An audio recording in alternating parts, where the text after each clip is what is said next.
close to 9 o'clock since I left home. Trains around 9:30 in Blackfriars, so I could just get on the train the next half an hour. It's gotta be Thameslink.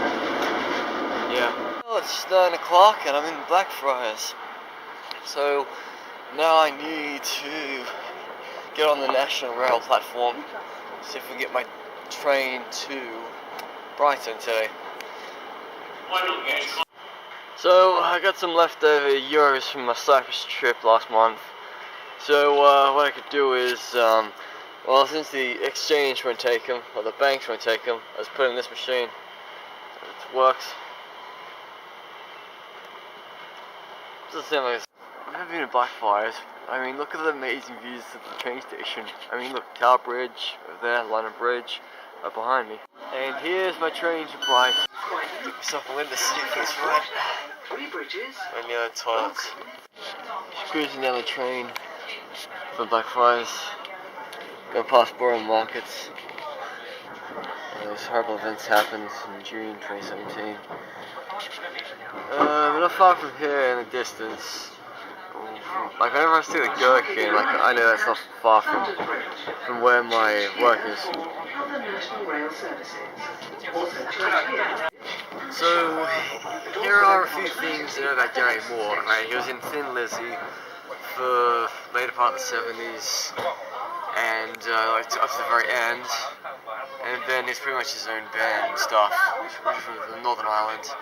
And he died of a heart attack in Spain, where I was on holiday like 8 years ago. So he was buried in Brighton, and I remember my Uncle Billy in Middlesbrough was basically saying, oh, the fans are running over how bad the state of his grave is because it was the cross. So there's been a proper tombstone there for the last couple of years. I haven't been back to Brighton since 2012.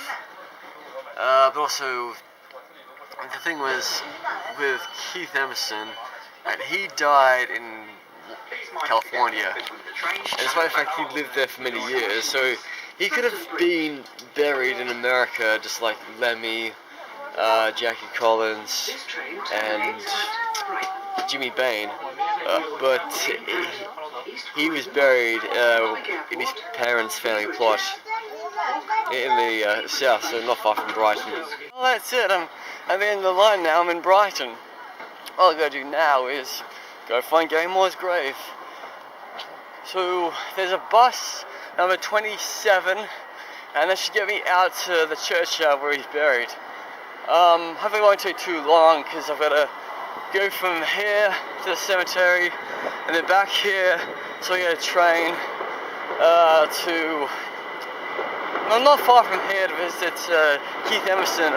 So I haven't been back to Brighton in like only 7 years. And this is a complete joke. I mean, look, coffee, well, not coffee, it's a hot chocolate and a sausage bath, all for like £4.90.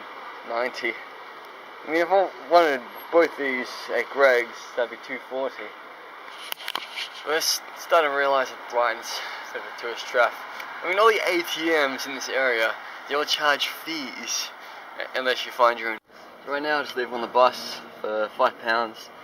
Get me an adult city saver, like a day ticket. Travel around Brighton and the surrounding areas.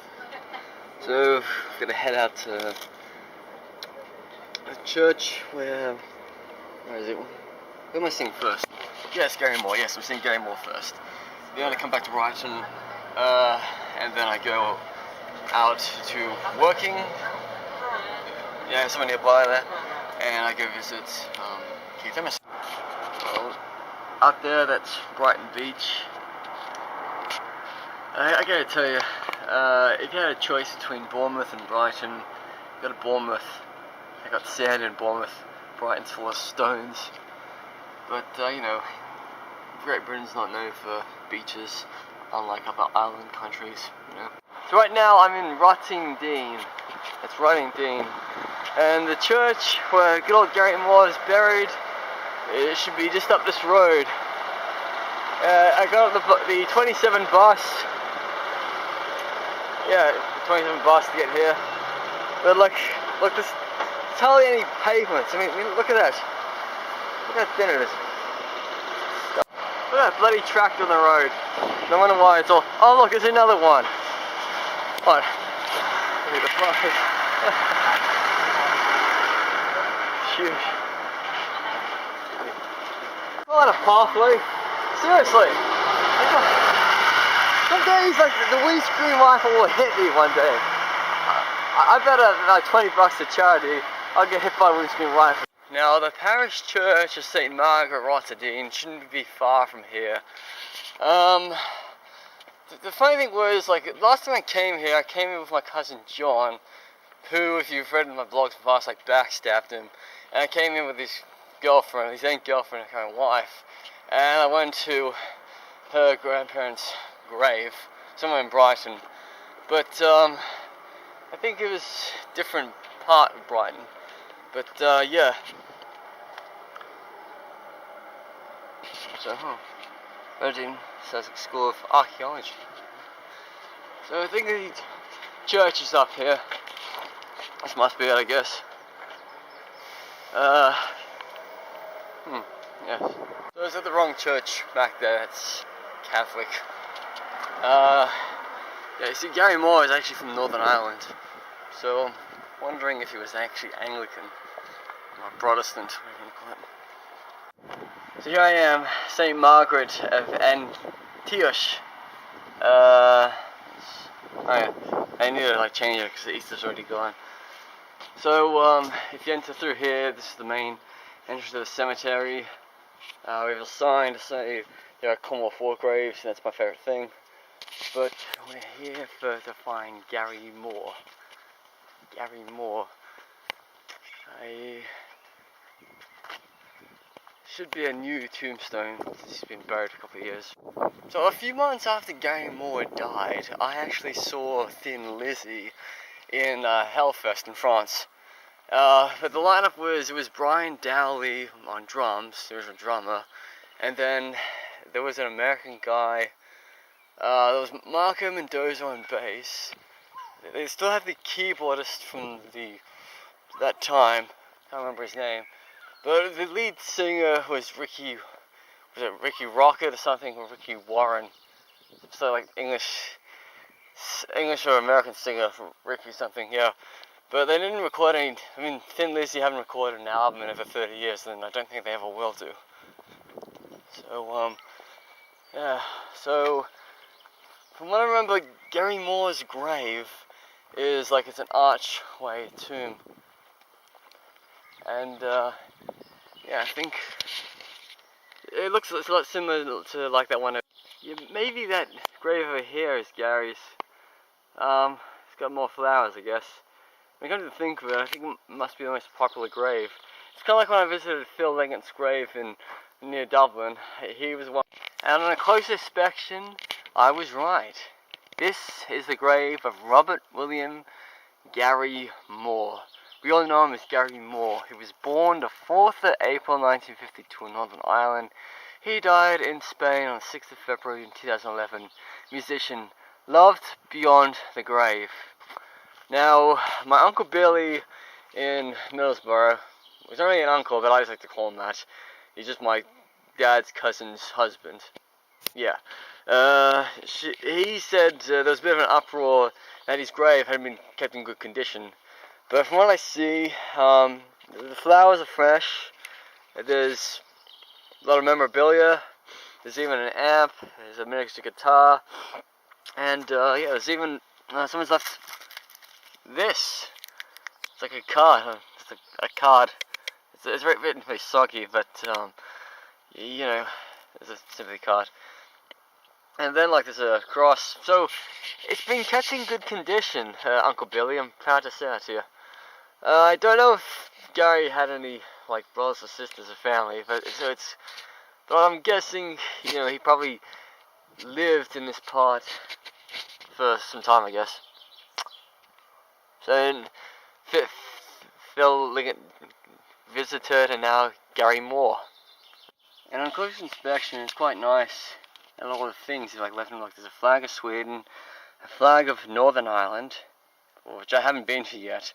There's a Gibson Les Paul miniature guitar, a miniature amp.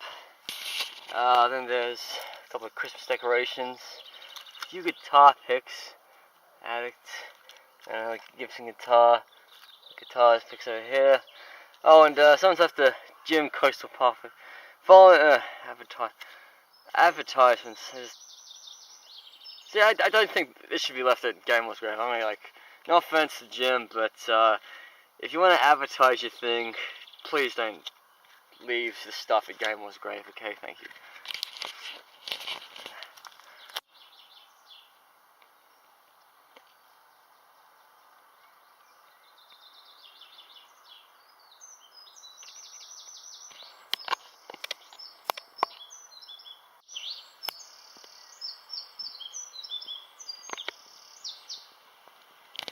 And it's also good to see that there are some war graves here.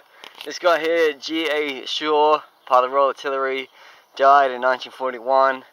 And we have another Commonwealth war grave right here. A Royal Air Force, E.C.P. Langley, wireless operator, died in 1945, March.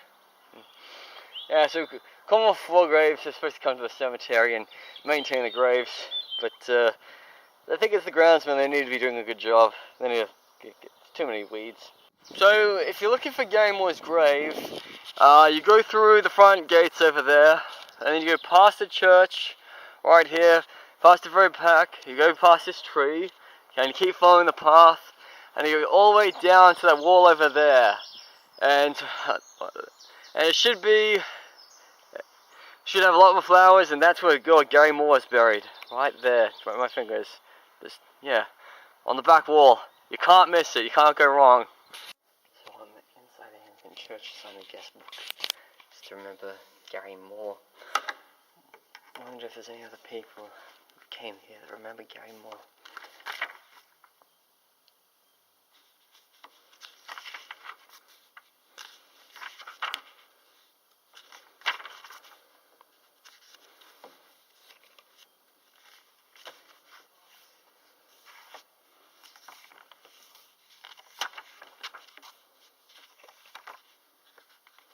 That's one from Australia, where I was born. No. That's not kind of Gary Moore. So now that I've done visiting Gary Moore's grave, I kind of think this vlog right now is going to end. So this is part 1. Part 2 is Keith Emerson, so look out for that. Catch you later, you metalheads, and keep overland.